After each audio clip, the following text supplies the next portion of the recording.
अब थोड़ा rotational motion की काइनेमेटिक्स के बारे में पढ़ लेते हैं, ठीक है। तो कि जैसे मान लिया एक ऑब्जेक्ट है, ये पॉइंट ए पे था और ये सर्कुलर मोशन कर रहा है, ठीक है, रोटेट कर रहा है, ओ पॉइंट के अबाउट रोटेट कर रहा है, कितनी रेडियस में रोटेट कर रहा है, तो वो रेडियस दी है आर, ठीक है। और वो मान लिया डेल्टा टी टाइम में ए से लेकर बी तक मूव कर जाता है, ठीक है। डेल्टा टी टाइम में कितना मूव कर जाता है, ए टू बी, ठीक है। और कितना एंगुलर डिस्प्लेसमेंट हुआ है, तो एंगुलर डिस्प्लेसमेंट हुआ है थीटा, रेडियस कितनी आर, ठीक है। तो सबसे पहले पूछा जाएगा एंगुलर डिस्प्लेसमेंट थीटा हुआ, सबसे पहले पूछा जाएगा कि ये लीनियर डिस्प्लेसमेंट कितना हुआ, एस कितना हुआ, एस।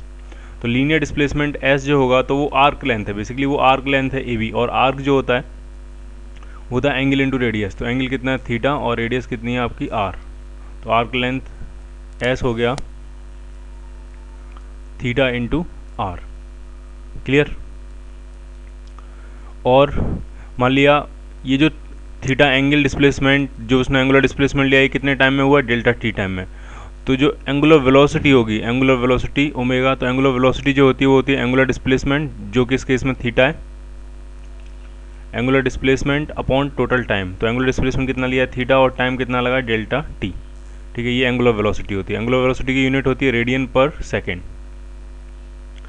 लीनियर वेलोसिटी कितनी होती है, तो लीनियर वेलोसिटी जो होती है वो होती है लीनियर डिस्प्लेसमेंट, तो लीनियर स्पीड की बात कर रहे हैं, वेलोसिटी तो नहीं है यहाँ पे, ये स्पीड है।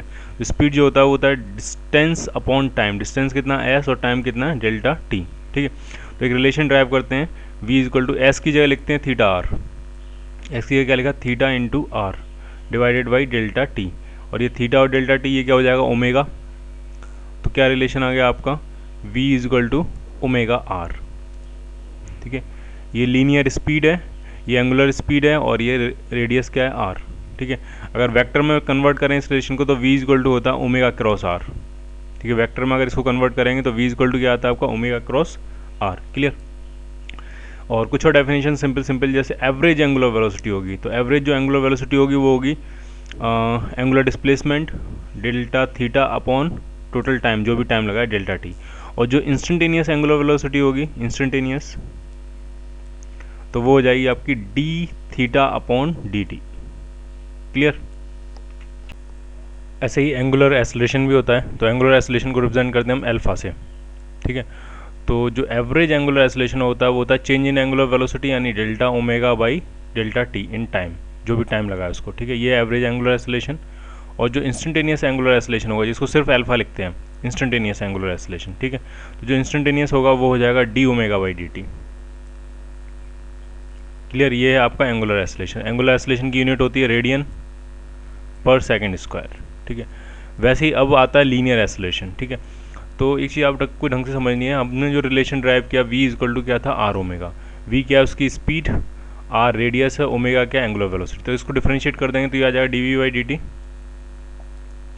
और आर, और ये आ जाएगा D omega by D T, ठीक है। तो ये स्पीड है, v क्या है आपकी स्पीड, ठीक है। स्पीड रेडियस और एंगुलर स्पीड में रिलेशन है, तो ये d omega by D t आ गया। तो d we by D t, तो स्पीड को जो बढ़ाता है वो टेंजेंशियल एसलेशन होता है, ठीक है। जो स्पीड इंक्रीज करता है वो कौन सा एसलेशन होता है, टेंजेंशियल। तो उसको किससे रिप्रेजेंट करते हैं, ए टी से।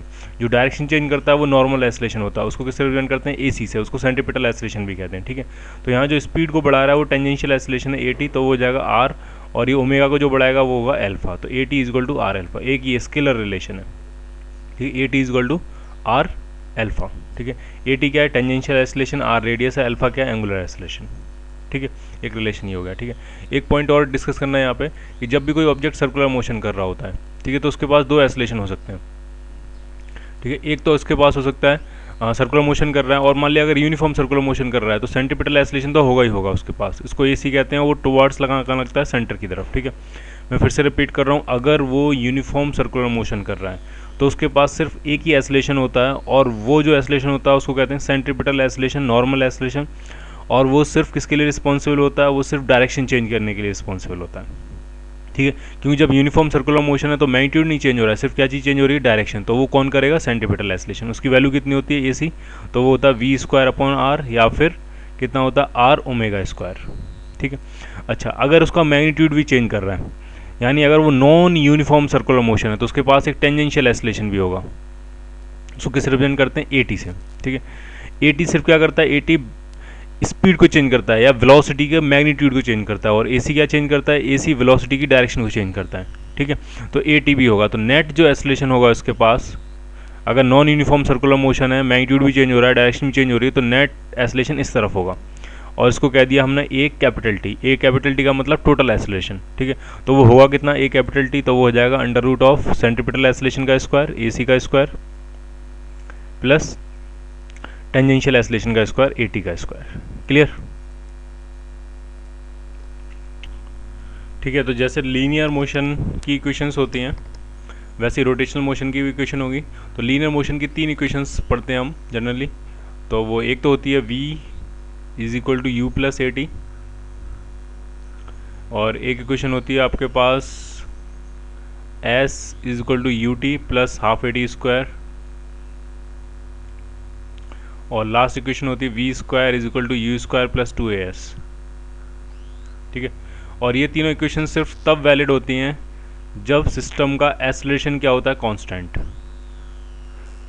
ये तीनों इक्वेशन आप सिर्फ तब तक लगा सकते हो जब तक सिस्टम का एस्लेशन क्या है, कांस्टेंट। अगर एस्लेशन वेरिएबल है तो हमें फिर कैलकुलस की हेल्प लेनी पड़ेगी। V को लिखेंगे dx/dt या ds/dt, और एस्लेशन को लिखेंगे dv/dt, फिर इंटीग्रेट वगैरह करना होगा, फिर वहाँ से सॉल्व करेंगे। ठीक है। लेकिन ये तीनों इक्वेशन सिर्फ कब तक अप्लाई कर सकते हैं, जब तक एस्लेशन क्या होता है, कांस्टेंट। ठीक है। Same case same similar 3 equations मिलेंगी आपको। इससे V क्या फाइनल वेलोसिटी, U क्या इनिशियल वेलोसिटी। तो सेम इक्वेशन मिलती है। A को मिलती है आपको omega is equal to omega naught plus alpha T. अब ओमेगा क्या है, ओमेगा है final angular velocity, omega naught क्या है, इनिशियल एंगुलर वेलोसिटी, अल्फा क्या है, एंगुलर एक्सेलरेशन। ठीक है। ऐसी एस है, एस इसमें लीनियर डिस्प्लेसमेंट होता है, तो एंगुलर डिस्प्लेसमेंट को हम क्या लिखते हैं, थीटा। तो theta is equal to omega not t plus half a की जगह क्या लिखेंगे, अल्फा टी स्क्वायर। और ये third equation V square is equal to U square plus 2S, V square यानी फाइनल वेलोसिटी का स्क्वायर, तो हो जाएगा omega square is equal to initial velocity का square omega not square plus 2 alpha और theta. ये सब कब अप्लाई कर सकते हो, जब अल्फा क्या हो, कांस्टेंट, जब तो एंगुलर एक्सेलरेशन क्या रहता है, कांस्टेंट। क्लियर? एक सिंपल सा क्वेश्चन करते हैं। A body rotates about a fixed axis with an angular acceleration of 2 radian per second. यानी एंगुलर एक्सेलरेशन एक कोई ऑब्जेक्ट है और वो किसी फिक्स एक्सिस की ओर रोटेट कर रहा है, और एंगुलर एक्सेलरेशन कितना दिया, तो वो दिया 2 रेडियन पर सेकेंड। इसका मतलब हो गया 2 रेडियन पर सेकेंड स्क्वायर। ठीक है। दो what angle does it rotate during the time in which through what angle does it rotate during the time in which the angular velocity increases from 5 to 15 radian per second. ठीक है। यानी angular velocity आपको कहाँ से कितनी increase करनी है, 5 से कितनी इंक्रीज करनी है, 15। और पूछा इस इंक्रीमेंट होने में कितना एंगल वो रोटेट हो जाएगा, वो एंगल आपसे पूछा, एंगुलर डिस्प्लेसमेंट आपसे पूछा, कितने एंगल से वो रोटेट हो जाएगा। ठीक है। यानी इनिशियल वेलोसिटी हम कितनी ले सकते हैं, तो इनिशियल वेलोसिटी ले सकते हैं हम 5 रेडियन पर सेकेंड, और फाइनल कितनी ले सकते हैं, तो फाइनल ले सकते हैं 15 रेडियन पर सेकेंड। पूछा कितने एंगल से रोटेट हो जाएगा। ठीक है। तो थर्ड इक्वेशन लगाते हैं इसमें, फाइनल वेलोसिटी का स्क्वायर जो होता है वो होता है इनिशियल वेलोसिटी का square plus 2 alpha theta. Alpha पता है आपको, फाइनल पता है, इनिशियल पता है, फाइनल पता है, थीटा फाइंड करना है। ठीक है। तो थीटा यहाँ से कितना आने वाला है, थीटा यहाँ से आ जाएगा आपका omega square minus omega naught square upon 2 alpha. सारी वैल्यूज पुट कर देनी है। ओमेगा स्क्वायर फाइनल वेलोसिटी का स्क्वायर 15 का स्क्वायर करेंगे तो कितना आ जाएगा 225, माइनस इनिशियल वेलोसिटी का स्क्वायर करेंगे तो कितना आ जाएगा 25 अपॉन 2, और अल्फा कितना दिया आपको 2, तो ऊपर बचेगा 200 अपॉन 4 करेंगे तो ये आ जाएगा 50, और आंसर किस में आएगा आपका, रेडियन में। डिग्रीज में नहीं आता इसमें आंसर। ये सारी वैल्यूज किस में होती हैं, ओमेगा रेडियन में, अल्फा रेडियन में, तो आंसर भी किस में आएगा आपका, रेडियन में। तो 50 रेडियन आंसर आ गया। क्लियर? एक और एग्जाम्पल करते हैं। तो ये एग्जाम्पल पहले आपको वीडियो पॉज करके खुद से ट्राई करना है, अगर हो जाता तो बेटर है, और उसके बाद इसका सॉल्यूशन देखना है। ठीक है। तो सॉल्व कैसे करेंगे इसको वो देख लो।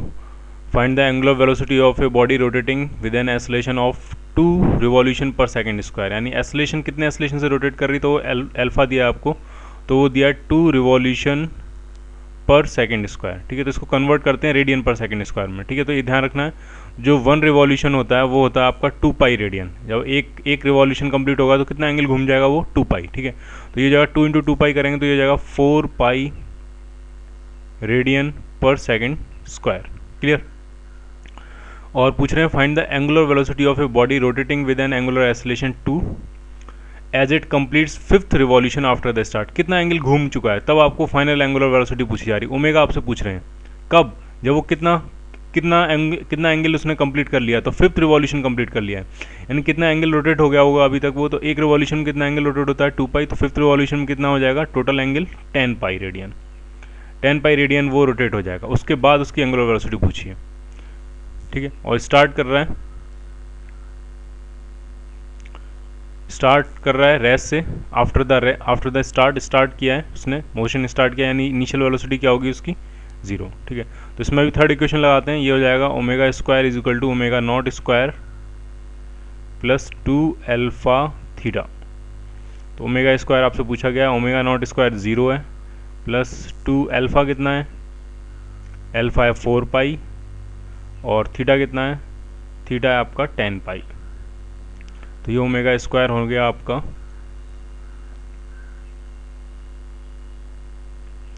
80 पाई, तो पाई स्क्वायर, ठीक है। तो ओमेगा कितना आ जाएगा, तो इसमें से पाई बाहर आ जाएगा और अंडर रूट के अंदर क्या बचेगा 80, तो 80 में से 16 5 या 80 होता है तो 4 बाहर आ जाएगा, तो ये जाएगा 4 पाई अंडर रूट 5, और यूनिट क्या होगी इसकी रेडियन पर सेकेंड। क्लियर। एक और क्वेश्चन डिस्कस करते हैं, अच्छा क्वेश्चन है ये। A disc rotates about its axis with a constant angular acceleration. एक डिस्क है और मान लीजिए ये डिस्क है और ये रोटेट करती है, कांस्टेंट एंगुलर एक्सेलरेशन से रोटेट कर रही है, ठीक है। और वो एंगुलर एक्सेलरेशन कितना दिया आपको, तो वो दिया 4 रेडियन पर सेकंड स्क्वायर, ठीक है। इसके आउट कांस्टेंट एंगुलर एक्सेलरेशन से रोटेट कर रही है, अल्फा मान लिया, तो अल्फा कितना दिया आपको 4 रेडियन पर सेकंड स्क्वायर। क्लियर। आपसे पूछा गया find the radial and tangential acceleration of a particle at a distance 2 metre from the axis at the end of 4th second, ठीक है। आपको एक पार्टिकल दिया है और ये पार्टिकल जो है वो एक्सिस से कितनी डिस्टेंस पे 2 मीटर, ठीक है, और कितने सेकंड के एंड पे, eight the end of 4th second, जब t इक्वल टू 4 सेकेंड का टाइम निकल जाता है उसके बाद आपसे पूछा गया उसका रेडियल एक्सेलरेशन और टेंजेंशियल एक्सेलरेशन, ठीक है। और डिस्क कहाँ से स्टार्ट कर रही है, डिस्क स्टार्ट फ्रॉम रेस्ट, यानी इनिशियल वेलोसिटी कितनी है उसकी ओमेगा नॉट कितनी है 0, ठीक है। तो 4 सेकेंड्स के बाद आपसे पूछा जा रहा है रेडियल और टेंजेंशियल, तो 4 सेकेंड के बाद हम ओमेगा फाइंड करने की कोशिश करते हैं, ठीक है। तो ओमेगा कितना हो जाएगा, तो ओमेगा होता है omega naught plus alpha T. Omega naught कितना है 0, अल्फा कितना है 4 और टाइम कितना है 4, तो ये हो जाएगा 16 रेडियन पर सेकेंड, ये हो गया ओमेगा। क्लियर। तो रेडियल एक्सेलरेशन कितना होगा, रेडियल या सेंटीपिटल एक्सेलरेशन जो होता है AC कहते हैं उसको, या तो आप उसको लिखो v²/r या फिर उसको लिखो आप r ओमेगा स्क्वायर, ठीक है। तो r ओमेगा स्क्वायर पुट करते हैं, r कितना है 2 मीटर और ओमेगा स्क्वायर यानी 16 का स्क्वायर, ठीक है। इसको सॉल्व कर लेना है तो ये मिल जाएगा आपको AC, ठीक है, ठीक है। उसके बाद फिर पूछा आपको टेंजेंशियल एक्सेलरेशन, तो टेंजेंशियल एक्सेलरेशन का जो फॉर्मूला होता है A2 वो होता है r अल्फा, ठीक है। किसी भी इंस्टेंट पर जो पार्टिकल का टेंजेंशियल एक्सेलरेशन हो जाएगा वो हो जाएगा r into angular acceleration at that instant, ठीक है। तो AT is equal to the r alpha, r कितना दिया आपको 2 मीटर्स और अल्फा कितना दिया, तो अल्फा दिया 4, तो ये आ जाएगा आपका 8, और टेंजेंशियल एक्सेलरेशन है तो इसकी यूनिट होगी मीटर्स पर सेकंड स्क्वायर। क्लियर।